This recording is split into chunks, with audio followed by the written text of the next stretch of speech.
Guys ಇವಾಗ correct ಕೇವಲ 1:52 2 ಗಂಟೆ. ಈಗ ನಮ್ಗೆ ತುಂಬ ಹೊಟ್ಟೆ ಹಸಿತಿತ್ತು ಅಂದ್ಬಿಟ್ಟು ನಾವು ರೈಲ್ವೆ ಸ್ಟೇಷನ್ ಹತ್ರ ಸ್ಟ್ರೀಟ್ ಫುಡ್ ತಿನ್ನಕ್ಕೆ ಬಂದಿದ್ದೀವಿ. ಸ್ಟ್ರೀಟ್ ಫುಡ್ ತಿನ್ನಕ್ಕೆ ಬಂದಾಗ ನಾನು ನೋಡಿದ್ದೆ ಅಂದರೆ ನನಗೆ ಡಾಗ್ಸ್ ಅಂದರೆ ತುಂಬ ಇಷ್ಟ.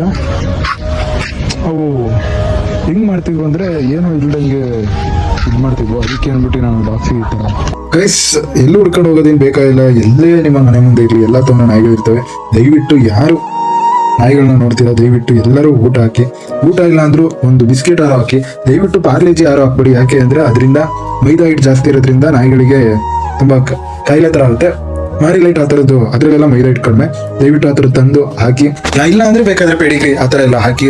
ಯಾರು ಮಿಸ್ ಮಾಡ್ಬಿಡಿ. ಯಾಕೆಂದ್ರೆ ನಾಯಿಗಳಿಗೆ ಯಾವುದೇ ಹೇಳ್ಕೊಳಲ್ಲ ಪಾಪ, ಅವು ಮೂಕ ಪ್ರಾಣಿಗಳು. ದಯವಿಟ್ಟು ನಾವೆಲ್ಲೆಲ್ಲೋ ದುಡ್ಡು ಖರ್ಚು ಮಾಡ್ತೀವಿ, ಇದೊಂದು ಎಲ್ಲರೂ ಮಾಡ್ಬೇಕು ಅಂತ ಕೇಳ್ಕೊತೀನಿ. ಏನು ಇಲ್ವಲ್ಲ ಯಾಕೆ ಇವತ್ತು ನಾನು ಈ ಥರ ರೀಲ್ಸ್ನ ತುಂಬಾ ನೋಡ್ತೀನಿ. ಲೈಕ್ ಅವರೆಲ್ಲ ಸೆಟ್ ಮಾಡಿರ್ತಾರಲ್ಲ, ಏನಿಲ್ಲ ಅಂದ್ಬಿಟ್ಟು ನಾಯಿಗಳು ಇದು ಮಾತಾಡೋದು.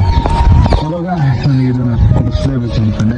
ಈಗ 3 ಪ್ಯಾಕ್ ಮಾರಿಲೈಟ್ ಹಾಕಿದ್ದೀನಿ. ಈ ಥರ ಎಲ್ಲೇ ಕಂಡ್ರು ಏನು ನಾನು ಕೊಡಿಸಿದ್ದು ದುಡ್ದು ಅಂತ ನಾನು ಕೊಚ್ಕೋತಿಲ್ಲ. ಎಲ್ಲೇ ಈ ಥರ ನಿಮಗೆ ಒಂದು ನಾಯಿ ಕಂಡ್ರು, ಬೀದಿ ನಾಯಿಗಳು, ದಯವಿಟ್ಟು ಎಲ್ಲರಿಗೂ ನನಗೆ ಕೇಳ್ಕೊಳೋದು ಇದೊಂದು 10 ರೂಪಾಯಿಗೆ ಒಂದು ಮಾರಿಲೈಟ್ ತಂದು ಹಾಕಿ. ನಾವು ಮೂಕ ಪ್ರಾಣಿಗೆ ಇಷ್ಟು ಪ್ರೀತಿ ತೋರಿಸಿದ್ರು ಅವು ನಮಗೆ ಇಷ್ಟು ಪ್ರೀತಿ ತೋರಿಸುತ್ತೆ. ಯಾವ್ದಾದ್ರು ಎಲ್ಲೆಲ್ಲೋ ನಾವು ದುಡ್ಡು ಖರ್ಚು ಮಾಡ್ತೀವಿ.